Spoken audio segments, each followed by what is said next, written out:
उसका स्थापना पूजन की विधि है। केवल नर्मदेश्वर शिवलिंग है जिससे स्थापना करने की जरूरत नहीं पड़ती। नर्मदेश्वर अर्थात नर्मदा का जो पत्थर है, कंकड़ है, वह साक्षात शंकर है। वह कंकड़ अगर किसी के घर में आता है, साक्षात शिव बन करके आता है। अन्य लिंगों पर चढ़ाया हुआ प्रसाद खाया नहीं जा सकता है, लेकिन नर्मदेश्वर शिवलिंग पर चढ़ाए हुए प्रसाद को हम प्राप्त कर सकते हैं। शिव जी की उपासना आज प्रदोष व्रत है। कल शिवरात्रि नहीं, महाशिवरात्रि है। ये महाशिवरात्रि कब से प्रारंभ हुई? शिव पुराण में सृष्टि खंड में लिखा गया कि यह जब सृष्टि में कुछ नहीं था, केवल परमात्मा नारायण ही थे, तो उन्होंने नारायण को प्रकट किया और ब्रह्मा को प्रकट किया। और नारायण और ब्रह्मा जी आपस में चर्चा करने लगे कि मैं बड़ा तुम मैं बड़ा।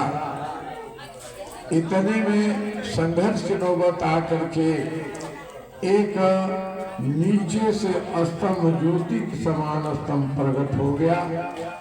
और उस स्तंभ पर ब्रह्मा जी ऊपर जाने लगे, अंत नहीं लगा। नीचे आए, अंत नहीं लगा। नारायण भी ऊपर नीचे गए, अंत कहीं लगा नहीं। अंत में सब हार मान गए।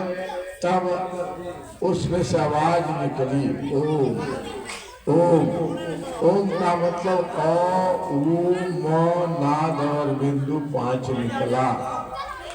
तब ब्रह्मा जी इधर उधर देखने लगे तो उनके 4 मुंह हो गए, फिर भी अंत नहीं लगा।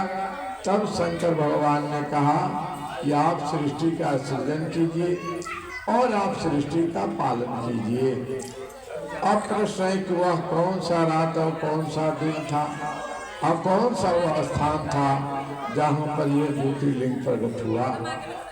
अरुणाचल प्रदेश का वह पावन क्षेत्र जो कैलाश का समीपस्थ है, वही यह जो पहला ज्योतिर्लिंग प्रकट हुआ जहाँ से सृष्टि का संदेश गया। तब अंत में परमात्मा नारायण की इच्छा से शिव जी की प्रार्थना लोगों ने किया। और प्रार्थना स्वरूप शिव जी ने कहा कि आज की यह रात्रि धन्य रात्रि मानी जाएगी, जिसे सामान्य शिवरात्रि नहीं, इसे महाशिवरात्रि माना जाएगा। और जो महाशिवरात्रि व्रत को करेगा उसे मनवांछित फल की प्राप्ति होगी। अब प्रश्न उठता है कि महाशिवरात्रि की उपासना कैसे किया जाए, व्रत कैसे किया जाए।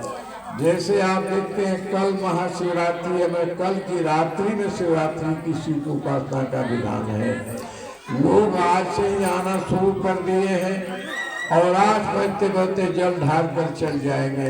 ये दिन का पूजा नहीं है, ये रात का पूजा है। 4 पहर पूजा करने का विधान शिव पुराण में बनाया गया है कि रात्रि में उपासना करना है, रात्रि काल में जल ढालने की व्यवस्था की गई है। आप क्या चाहते हैं उसके लिए तय किया गया है। आप चाहते हैं कि आपके घर में शांति, समृद्धि, संतान और सहमति की स्थिति बना रहे, तो उसके लिए अलग अलग विधान बताया गया है कि शिव जी पर क्या क्या आप चढ़ाएंगे, कैसे चढ़ाएंगे। बताया गया कि अगर आप चाहते हैं कि आपके घर में विद्वान पुत्र हो, आपके घर में संत प्रकट हो, आपके घर में कुबेर जैसा बेटा प्रकट हो, तो क्या करना चाहिए। कहा शिव जी ही इस माने में समर्थ हैं जो सब कुछ दे सकते हैं। कहा प्रदोष की रात्रि की साधना आज हम शुरुआत करते हैं प्रदोष का। 2 तरह का विधान इसमें है कि प्रदोष के व्रत में जल चढ़ा करके, जल ही प्रधान होता है, अब क्या है, आप चाहते हैं, विचार करना है। अगर जैसे मैं उत्तर की तरफ मुंह करके बैठा हूँ, अगर उत्तर की तरफ मुंह करके हम चढ़ाएंगे तो हमें क्या मिलेगा, पूरब के मुंह कर चढ़ाएंगे तो क्या मिलेगा, और पश्चिम के तरफ मुंह करके चढ़ाएंगे जल तो क्या मिलेगा, और दक्षिण के तरफ मुंह करके चढ़ाएंगे तो क्या मिलेगा। विचार करना, विधान हम साधना करते हैं, फायदा चाहते हैं, लेकिन कायदा हमें मालूम नहीं है। जब फायदा होगा कब, जब कायदा से काम करेंगे तब। विचार करना, सबकी परिक्रमा पूरा होता है, शंकर भगवान का आधा होता है। अर्थात ये शंकर भगवान का सामने ये देख रहे हैं अर्घा उधर है, इसे उधर नहीं जाना है, इधर से गए वहीं से घूम कर आ जाना है, इधर से या उधर से कहीं जाए, इनका पूरा परिक्रमा नहीं करना है, अन्यथा सारा पुण्य आपका नष्ट हो जाएगा। हम ब्रह्मपुर मंदिर में जाते हैं तो करते क्या, फायदा चाहते हैं, कायदा मालूम नहीं है। अब अर्घा का, अब आप बात तो कार्तिक भगवान के मंदिर में जाते हो, भवानी जी के मंदिर में जाते हो, क्या इस नियम का पालन होता है हमसे? कार्तिक भगवान को उधर से जाते हैं, अर्घा लांघते हुए माँ की तरफ से आते हैं, लाभ कहाँ होगा, जो पुण्य कमाया था गंवा कर चले आए। विधान इसलिए मैं कहता हूँ, कल शिवरात्रि है, आज भी दर्शन का लाभ है, कल भी लाभ है। यहाँ से बारात जब निकलती है उस समय चलो, वह उत्तम काल माना गया है शिवरात्रि का। जब हम लोग के विवाह के पास पश्चात जाकर के जल को ढाते हैं नवरात्रि में, क्योंकि संकल्प ही अपना है। और उसी समय गौरी शंकर भगवान सदा नंदी पर खड़ा रहते हैं, कौन कौन हमारे यहाँ आता है और कैसे आता है। भाई पूजा का एक विधान है, जब जाओ मंदिर में शंकर भगवान का तो सबसे पहले आप जाकर गणेश भगवान की पूजन करो। गणेश भगवान की पूजन का सबसे विधान, सबसे आसान क्या है, गणेश भगवान को सबसे प्रिय दुर्वा है। गणेश भगवान को लड्डू तो है, मान लो कि हमारे पास धन नहीं है तो लड्डू कहाँ से लाएंगे। तब कहा शंकर भगवान ने, गणेश भगवान कुछ नहीं है, ये दुर्वा लगाकर मेरे यहाँ तुम चढ़ा दो 3 पुर का। ये दुर्वा देखो, ये 3 पुर का है, 1 2 और 3, ये 3 पुर का दुर्वा चढ़ाने का विधान है। ये 3 पुर का दुर्वा जो गणेश भगवान को प्रदोष की रात्रि, शिवरात्रि और चौथ की रात्रि में, चाहे भादो का चौथ हो या माँ का चौथ हो, इसमें अगर गणेश भगवान को दुर्वा चढ़ा जाए तो डॉक्टर जवाब दे दिया हो दुनिया को, लेकिन गणेश भगवान की कृपा से उस माँ की कोख हरी भरी हो जाएगी। ये गणेश चतुर्थी की महिमा है। गणेश भगवान को दुर्वा चढ़ाने की महिमा है। माता जी, मैं निवेदन कर रहा हूँ, गणेश भगवान का पूजन करो, जा करके नंदी भगवान जो अपने कार्तिक भगवान है उनका पूजन करो, और माँ से आशीर्वाद लो, और वहीं से पीछे घूम जाओ, और घूम करके आओ और आकर नंदी भगवान के कान में कहो। देखो दुनिया वाले बात सुनते हैं तो उपहास करेंगे, आपका निंदा करेंगे, लेकिन नंदी भगवान के कान में जाकर जो आपकी इच्छा होगी धीरे से कहोगे, आपकी श्रद्धा और निष्ठा आस्था सच्ची है तो जो बात कहोगे उधर से कान में लौट कर आएगा, जैसे फोन से बात करते हो। नंदी भगवान तेरी बात को जो बात हो कह देना कि बाबा से कह दीजिए, आपके बिना बिना काम होने वाला नहीं है। उत्तर से आवाज अनुकूल आएगी, समझो तेरा काम हो गया। तब शंकर भगवान के पूर्वामुखी जल चढ़ाओगे तो तुम्हारे यहाँ लक्ष्मी की प्राप्ति होगी। उत्तराभिमुखी होकर जल चढ़ाओगे तो सब कुछ की प्राप्ति होगी।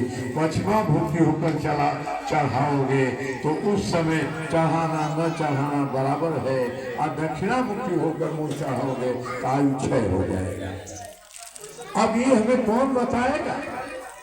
केवल टीका लगाने से या सिक्का लेने से नहीं होगा। पुरोहित का ये धर्म है कि यजमान को बताए कि पूजा का विधान है क्या। ये महाशिवरात्रि के पूर्व संध्या पर आपको इसलिए मैं कह रहा हूँ कि आप इस नियम को पालन करेंगे। पालन करेंगे भी समय नहीं है, क्योंकि मारो गाड़ने का समय हमारा हो रहा है, लेकिन फिर भी यह बात कहा आप दुर्वा चढ़ाओ उन पर। शंकर भगवान को धतूर का फूल जरूर चढ़ाओ, धतूर का पत्ता चढ़ाओ, धतूर का फल चढ़ाओ, सफेद चढ़ाओ, अच्छी बात है। अगर बैगनी रंग का धतूर मिल जाए तो सर्वोत्तम है, सब कुछ देने वाला का होता है। चाहते हो कि तेरे घर में विद्वान पुत्र आए तो गुड़ चढ़ाओ, गुड़ अच्छा चढ़ाओ, जस कीर्ति बढ़ती रहे, कलंक हमें नहीं लगे तो अक्षत हल्दी लगा करके चढ़ाना चाहिए हमें। आप चाहते हो कि तेरे घर में साधु संत और विद्वान एक रूप में आए आपके घर में पूज, तो शहद से मधु से स्नान कराओ शंकर भगवान का। तेरे घर में लक्ष्मी जो आई है अस्थाई रहे, और जो मुझे जरूरत है और लक्ष्मी हमारे घर में आए तो लौटे नहीं, तो शंकर भगवान को घृत धार से अर्थात घी से स्नान कराओ। सब कुछ अगर चाहते हो महाराज तो समझ लेना, शंकर भगवान का दूध से अभिषेक करो, दही से अभिषेक करो, घृत से अभिषेक करो, शहद से अभिषेक करो, ये सब कुछ देने वाले हैं। संसार में कोई भी इनके जैसा नहीं है जो भक्त को मनोकामना को पूरा कर सके। सब अपना खजाना देखते हैं, पात्रता देखते हैं कि देने लायक है कि नहीं देने लायक है। केवल ये भोलेनाथ ही है जो अपने भक्त की पात्रता नहीं देखते। बस जो शरण में आया, गुरुआ लेकर आया, धतूर लेकर आया, अक्षत लेकर आया, जल लेकर आया, शहद लेकर आया, दूसरा घी लेकर आया, घी से क्या लाया, बस आया इतना देखते हैं और उसके हिसाब से कुबेर भगवान को आदेश दे देते हैं, उस भक्त की मनोकामना पूरी होती है। ये ऐसे हमारे शंकर भगवान हैं, क्या नहीं ये दे सकते हैं।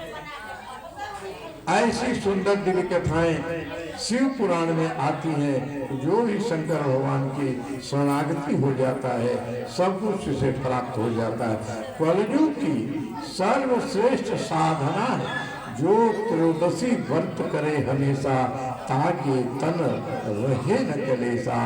जो शिवरात्रि प्रदोष व्रत करे हमेशा, ताका ताका खाली रहे न झोली। जो करे त्रयोदशी व्रत हमेशा, ताका घर कोई निसंतान न रहे। जो त्रयोदशी व्रत करे हमेशा, ताकि घर मूर्ख कभी न आवे, संत का जागरण सदा होवे। ऐसा हमारे शिव पुराण में कहा गया है। खाली होने ही नहीं देते हैं भगवान, क्योंकि अन्नपूर्णा के आदेश से चलते हैं।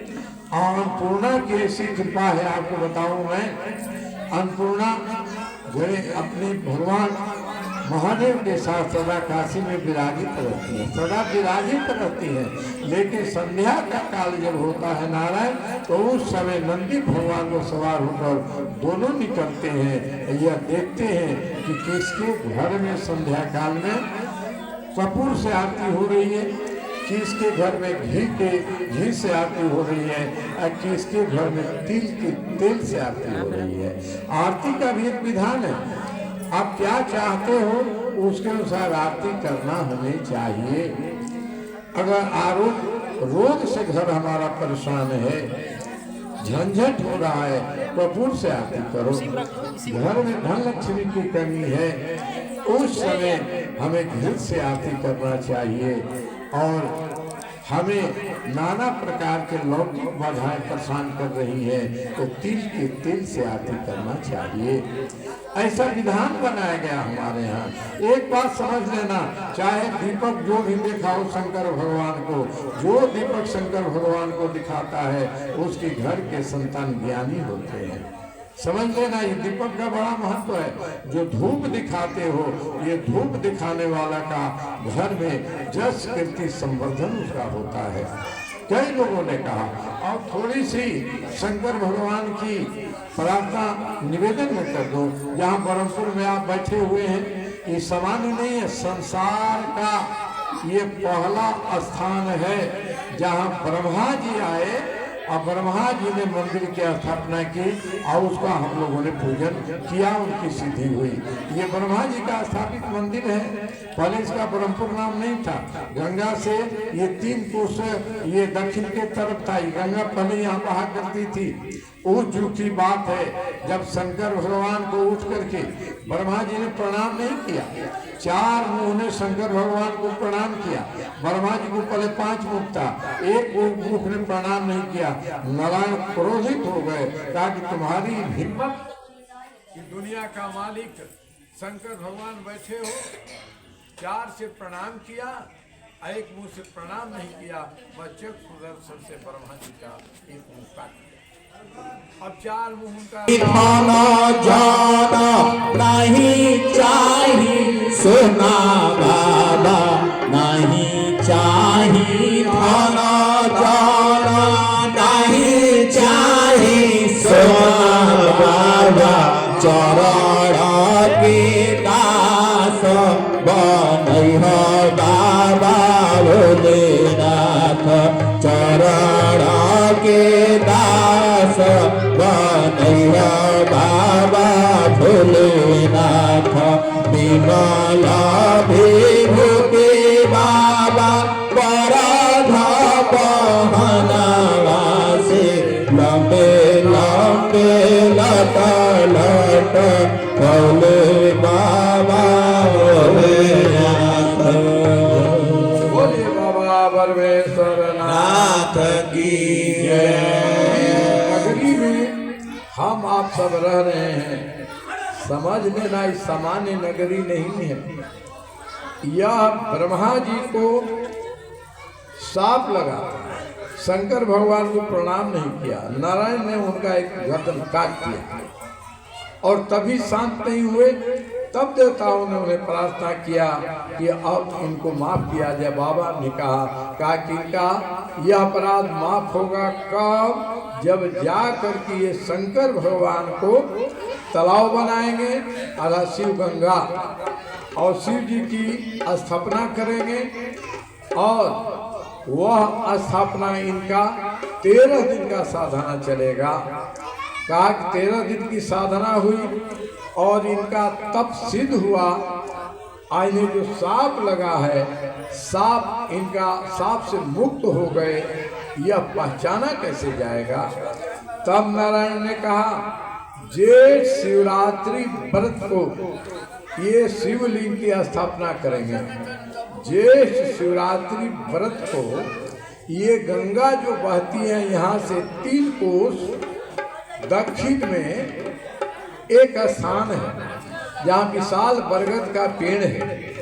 वहाँ जाकर शिवलिंग की स्थापना करेंगे, शिव गंगा को प्रकट करेंगे।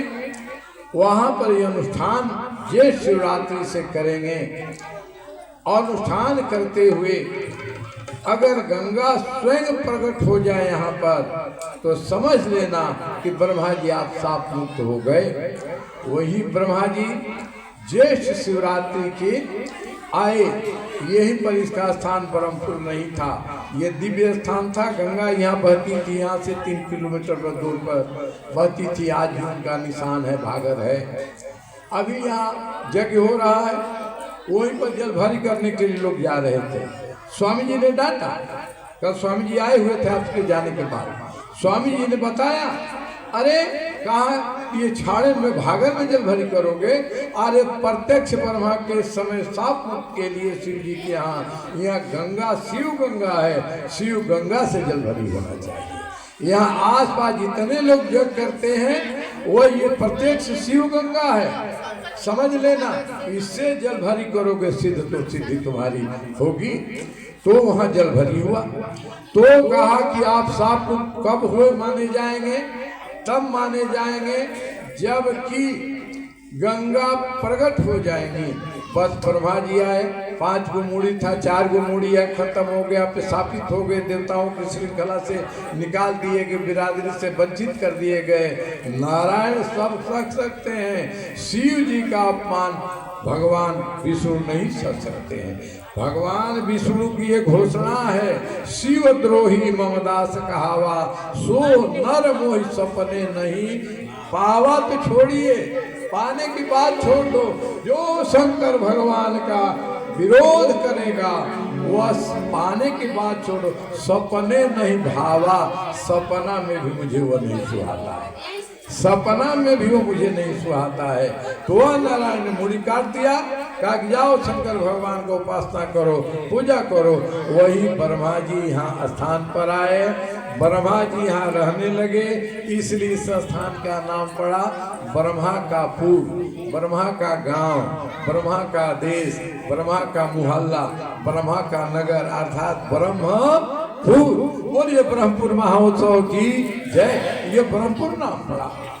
अब कहते हैं अभी बाबा परमेश्वर नाथ प्रकट नहीं हुए, ब्रह्मनेश्वर, परमेश्वर नाथ नहीं है, ब्रह्म ईश्वर है, ब्रह्म का ईश्वर, जो ब्रह्मा के ईश्वर हैं वह परमेश्वर नाथ है। तो ब्रह्मा जी जब पूजन करने लगे, लीन लगने लगे, सब विश्वकर्मा को आदेश दिया, तालाब तैयार हो गया, पूर्व के तरफ दरवाजा किया गया और उपासना पूजन में लगे रहे, उपासना चल रहा है। जैसे गंगा दशहरा का दिन आता है, जेठ गंगा दशहरा, हर हर करके गंगा मैया से शिव गंगा भर गई, हर हर महादेव। उधर से आवाज है हर हर गंगे। बोलिए बाबा ब्रह्मेश्वर नाथ की जय। नाम पड़ा इनका ब्रह्मेश्वर, अर्थात ब्रह्मा का जो ईश्वर है नाम पड़ा ब्रह्मेश्वर। बस बाबा ब्रह्मेश्वर नाथ पड़ गया ब्रह्मेश्वर।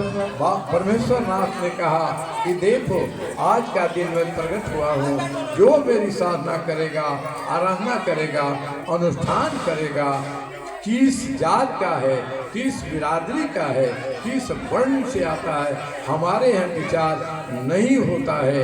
जो हमारे यहाँ आएगा, जो मनोकामना सच्चे हृदय से करेगा, तथा सर्व कामना पूर्ण होगी, बाबा ने कहा। आज भी देखना, मैं एक सच्ची बात करता हूँ। ये प्रभावती जी हैं, प्रभु की माता जी हैं, ये दो बहनें मीरा के रूप में इस क्षेत्र में जन्मी हुई हैं। ये सपही के रहने वाले हैं। इतनी और एक शर्मा जी हैं, वहाँ के नाम सरोज शर्मा, चौरास्ता के, वहाँ पर एक माई गाँव में बीत रहा था, कोई संतान नहीं, कोई संभावना नहीं। डॉक्टर जवाब दे दिया। शिव पुराण की कथा चल रही थी, उसमें यही कथा आई और उसने कहा, मन में कहा जाओ, भगवान का संकल्प लिया। अगले बार जब हम लोग शिव विवाह हुआ शुरू किए तो बच्चे के साथ आई और उस दिन का पूरा खर्चा स्वयं उठाया। बोलिए बाबा परमेश्वर नाथ की जय। ऐसे ही ये बाबा हमारे परमेश्वर नाथ है, किसी की कामना पूरा छोड़ते नहीं। और दरवाजा पूर्व के तरफ था, पश्चिम दरवाजा उस समय नहीं था, ये सरोवर। और उस समय पश्चिम दरवाजा कब हो गया, मुगलों का राज्य आया, वो सब मंदिर को तोड़ने का काम करने लगे। हमारे इस ब्रह्मपुर में भी आए। अब ब्रह्मपुर में जब आए तो चाहा मंदिर को तोड़ना। यहाँ के सभी भगत इकट्ठे होकर कहा कि हमारे बाबा प्रत्यक्ष हैं, दुनिया का इकलौता ब्रह्मलिंग है। ज्योतिर्लिंग तो कई है, लेकिन ब्रह्मलिंग इकलौता आप तोड़िए नहीं। कहा कि इनकी खूबी क्या है, कहा कि क्या मांग कर देख लो। कहा कि मांगने वाला मैं नहीं हूँ। अगर दरवाजा इनका तालाब के तरफ पूरब है, रातों रात पश्चिम हो जाएगा तो हम मान लेंगे कि इनको छोड़ देंगे, बाबा परमेश्वर नाथ है। बताओ पूरब का दरवाजा पश्चिम कैसे होगा, विचार को होने वाला कभी। सब भगत प्रार्थना करने लगे। बाबा ने कहा चिंता मत कर, जो 20 पीकर 50 लाना चाहता है वह यह भी करना जानता है। बस रातों रातों दरवाजा पूरब से पश्चिम हो गया। बोलिए बाबा परमेश्वर नाथ की जय। ऐसे बाबा परमेश्वर नाथ धाम में हम रहते हैं। देखो बाबा विश्वनाथ हैं, लेकिन वो धरती पर नहीं है। धरती पर एकमात्र ब्रह्मलिंग बाबा परमेश्वर नाथ हैं, जिन्होंने कामना की, कल्पना की, उनकी मनोकामना पूरी हुई। लेकिन नियम से करोगे तो और ज्यादा बढ़िया से आपकी मनोकामना पूरी होगी। इस प्रकार से मैं इसलिए कहा कि बाबा के कैलाश पर बड़ी आज भीड़ हुई है, बाबा के कैलाश पर बड़ी भीड़ हुई है, वहाँ भगवान की तैयारी चल रही है। हमारे हिमाचल महाराज के घर में मड़वान की तैयारी चल रही है, हल्दी कलसा की तैयारी चल रही है। विश्वकर्मा कभी इधर आते हैं, कभी विश्वकर्मा जी कभी उधर जाते हैं, क्योंकि सबके आदरणीय हैं। उधर प्रत्यक्ष बाबा महादेव हैं, इधर जगत जननी जगदम्बा हैं, तो दोनों तरह का उनका काम लगा हुआ है। कभी इधर जाते हैं, कभी वहाँ जाते हैं। अब कल तिलक चढ़ कर आया है, शंकर भगवान ने जो इन लोगों ने तिलक चढ़ाया था, कितना गुना करके लौटाया, वर्णन नहीं किया जा सकता है। आप कभी हिमाचल प्रदेश में जाना, जहाँ हिमवान महाराज का घर है, और कभी अयोध्या जाना तो मणि पर्वत देखना। स्टेशन के बगल में मणि पर्वत है। ये मणि पर्वत नाम क्यों पड़ा, और वहाँ जाकर के आभूषण पर्वत नाम क्यों पड़ा, हिमाचल प्रदेश के अंतर्गत जाओगे तो पता चलेगा। शंकर भगवान ने जितना, देखिए शर्मा जी का नाम ले रहे थे, ये जितना दिन चौरास्ता पर हमारा शिव विवाह हुआ, अकेला ये परिवार सभी संतों को चाय नाश्ता कराने का ये जिम्मेवारी लिए रहते थे। दोनों प्राणी व्यक्ति मिलकर के सेवा खूब किया, खूब सेवा किया। वहाँ कई परिवार ऐसे थे, कोई भोजन का जिम्मेवारी ले लिया, कोई नाश्ता का जिम्मेवारी ले लिया। अपन को कुछ पता ही नहीं चलता था, अपन तो केवल पेड़ के नीचे बैठा रहता था। आइए शर्मा जी कभी छठ लगा देती थी, कभी कुछ लगा देती थी, और भी कई परिवार बैठे हुए हमारे। ये उस समय एक प्रमुख नेताजी हुए जायसवाल परिवार का, सब लोग बड़ी सुंदर व्यवस्था कर रहे थे, और कई लोग थे, नाम में भूल जाता हूँ कभी कभी, बड़ी सुंदर। आज उनकी जो शंकर भगवान के विवाह में सहयोग किया, आज उनका सबका जो वो रास्ता पर दौरी लगाते थे, खैनी चूना रस्सी जेवर बेचते थे, आज बड़े बड़े शंकर भगवान ने महल बना दिया है। जाकर देखना, सब आनंद में है। ये भोलेनाथ किसी का एक पैसा नहीं रखते हैं, एक लोटा जल चढ़ा तो सब कुछ दे देते हैं, अक्षर चंदन दे तो सब कुछ दे देते हैं। बाबा विचार नहीं करते, सब कुछ देते, श्रद्धा चाहिए केवल। आज शंकर भगवान ने जो कुछ भी यहाँ से हीरा मोती जवाहरात लाद कर शंकर भगवान के तिलक में गया था, शंकर भगवान ने कहा कुबेर से कि देख जितना आया है तो मैं अवघरदानी कहलाता हूँ, गिनना नहीं, करोड़ गुना करके हिमाचल प्रदेश में लौटवा दो। और दुनिया के जितने मिष्ठान थे, वस्त्र थे, आभूषण थे, सब कन्याई में बांध कर शंकर भगवान ने भिजवाया। यहाँ जब आया हिमाचल प्रदेश में तो थोड़ा बहुत सामान रखा। अब जितना शंकर भगवान ने आभूषण भेजा है, हीरा जवाहरात भेजा है, अब कपड़ा भेजा है, रखने का कहीं जगह नहीं है महल में, सब भर गया। अरे भोलेनाथ देते हैं तो छप्पर फाड़ कर देते हैं, कहाँ रखोगे, जगह नहीं है। तब क्या करें, हिमाचल महाराज कहा कि देखो ये बेटी के गांव से आया है, महल में जो सामान रखो निकालो, बेटी का एक कण भी अपने महल में हम रखेंगे नहीं। क्या भारत की संस्कृति हमारी है। कहा सब पहाड़ पर ले गया, और वहाँ पहाड़ लग गया हीरा जवाहरात मोती से। अब उसकी रक्षा कौन करे, तो शंकर भगवान ने वीरभद्र और मणिगिरी को वहाँ पर पहाड़ा लगाया कि ये उमा का, पार्वती का सामान है, रक्षा करो। आज पहाड़ जाओगे, संसार में 2 ऐसे पहाड़ हैं जो देखोगे तो बिल्कुल सोना जैसा दिखलाई पड़ते हैं। आज हिमाचल प्रदेश में जाओगे तो सोना जैसा पहाड़ दिखलाई पड़ता है, सोना है, ये शंकर भगवान का है।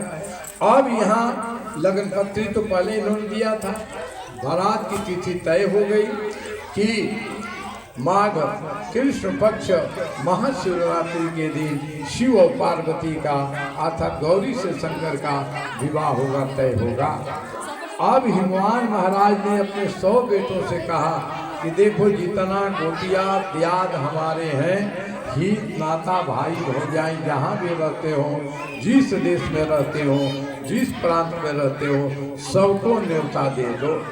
विचार कीजिएगा, न्योता सबको। यहाँ हिमाचल रचो बिताना अति विचित्र नहीं जाई बखाना, शैल सकल जहाँ लगी जग छाई, लघु विशाल नहीं बरन सिराही, वन सागर सब नदी तालावा हिमगरी सब कह नेवत बतावा। सबको न्योता लेकर दिया। विचार कर, इतना बड़े महाराज हैं, गुमान नहीं है, अभिमान नहीं है, अहंकार नहीं है, सबको न्योता भेजकर बताया। क्या न्योता में लिखा? न्योता में लिखा, बरसों बाद हमारे कुल में उत्पन्न हुई मेरी बिटिया लाली लाल का बारात फागुन महाशिवरात्रि को आ रही है। इस अवसर पर आप सब लोग, सब परिवार हमारे यहाँ आमंत्रित हैं। और हिमाचल महाराज के सभी बेटों ने पूरे राज में डुगडुगी पिटवा दिया कि सब अपने अपने दरवाजे पर तोरण द्वार बना दें, गेट बना दें, पताका लगाएं, हीरा जवाहरात लगा करके, केले का थंब लगाएं, रंगोली बनाएं, रंगोली बना करके वहाँ कलश स्थापना करें, दीप जलाएं, भीति लेखन करें, सुंदर ढंग से नली गली को साफ करें, इत्र लगाएं, अबीर गुलाल ऐसा करें, सब व्यवस्था बना दिया। कैलाश से लेकर हिमाचल प्रदेश तक पूरे आने के रास्ता को समतल कराया गया। कालीन बिछवा दिए हिमाचल महाराज ने, ऊपर से पर्दा कर दिया। जगह जगह हिमाचल महाराज ने खाने पीने ठहरने की व्यवस्था करा दिया। कितना सम्मान दिया बारातियों को हिमाचल महाराज ने। 100 बेटों ने जगह जगह पर प्रहरी लगा दिया। कहीं नाई बैठाया, कहीं धोबी बनाया, कहीं हलवाई बैठाया, जिसको जो ऐसा हो वैसा कर देना, ऐसी व्यवस्था उन्होंने बना दिया। और अपने महल तो पहले से ही हिमवान महाराज का महल का क्या कहना है। अब जो हीरा जवाहरात सोने थे सबको कृत्रिम पॉलिश करके बनाया गया और चकमक कर रहा है। अब देखने वाले कहते हैं कि शैल सकल जहाँ लगी जगमाही, जहाँ तक हिमाचल प्रदेश में नगर नजर जा रहा है, लघु विशाल नहीं बर नहीं सिराई। और ब्रह्मा जी का भी नगर जो है इनके समान छोटा लग रहा है, छोटा लग रहा है। ऐसा क्यों? काम रूप सुंदर तनधारी, सहित समाज सहित वर नारी, गए सकल तू नाचल गेहा, गाँव ही मंगल सहित स्नेहा, प्रथम ही गिरि बहु गृह समराए, जथा जोग जहतः सब छाए, प्रभुपुर शोभा और लोक सुहाई, लागहि लघु बिरंची निपुनाई। ब्रह्मा जी की भी नगरी अब छोटी लग रही है महाराज, ब्रह्मा जी की भी नगरी अब छोटी लग रही है। क्यों छोटी लग रही है? आज दुनिया की मालकिन, द्वानिया की स्वामिनी, जगत जननी जगदम्बा जहाँ अवतरी जगदम्बा, जहाँ जगदम्बा जहाँ अवतरी, सो पुरबरने की जाय, रीधि सीधी संपत्ति सुख नित नूतन अधिकार। जहाँ जगदम्बा ही आ गई है वहाँ क्या कहना है। सब तैयारी हो गई। गर्गाचार्य से पूछा गया कि महाराज अब क्या स्थिति है?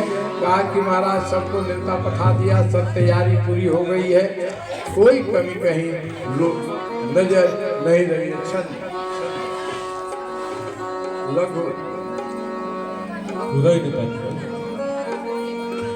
अब कहा कोई पूरी कमी नहीं रही है।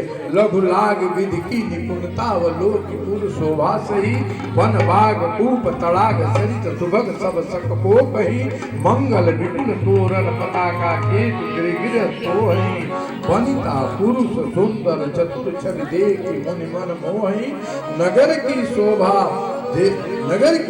देखकर ब्रह्मा की भी निपुणता सचमुच में भी छोटी लगने लगी है। वन बाग कुआं तालाब नदियाँ, यहाँ तक कि समुद्र का भी आगमन हो चुका है, उनका वर्णन कौन कर सकता है। घर घर बहुत से मंगल सूचक ध्वज पताका लहरा रहे हैं।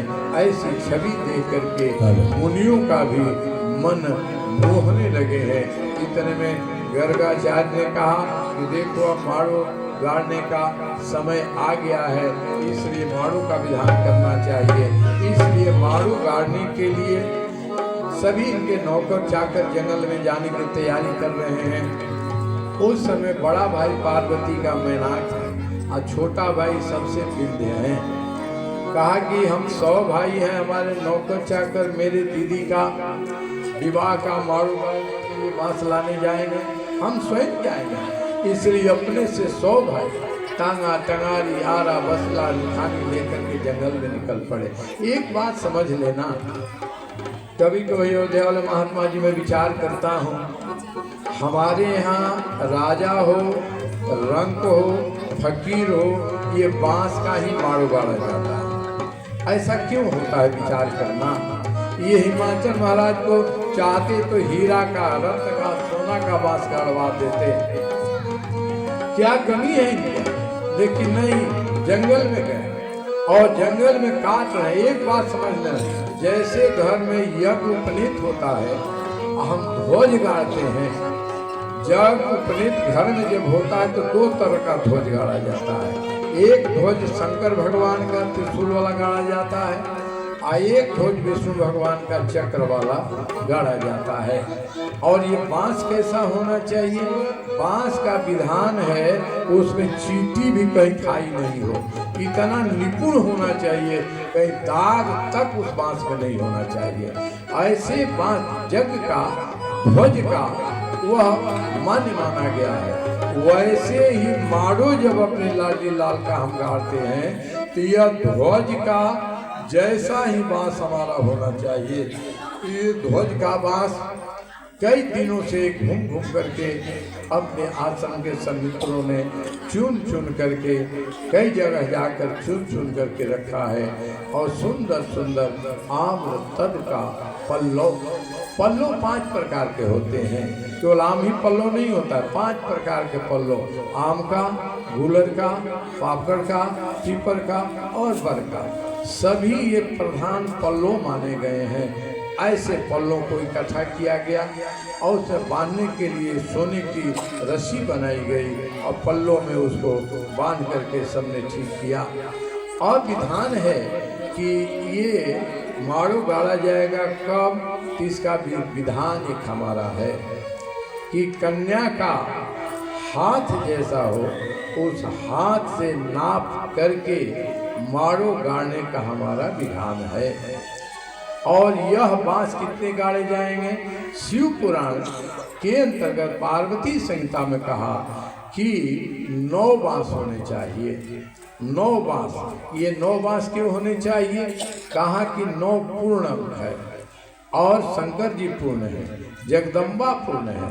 प्रमाण इसका 9 का टेबल अगर आप पढ़ेंगे, 9 का पहाड़ा पढ़ेंगे, कहीं पढ़ते जाओ 9 ही आएगा। जैसे 9 दूनी 18, 1 8, 9, 9 3 27, 2 7, 9, 9 चौका 36, 3 6, 9, 9 5 45, 4 5, 9, 9 छक्का 54, 5 4, 9, 9 7 63, 6 3, 9, 9 81, 8 9 और 9 को 16, 9 90, 9 9 का 9 ही आएगा आज से अब तक। अर्थात परमात्मा नारायण ये शिव और शिवा अलग नहीं है। वही अत भीम कैसे गिला गिरा और जल बीच समा, वही अत भीम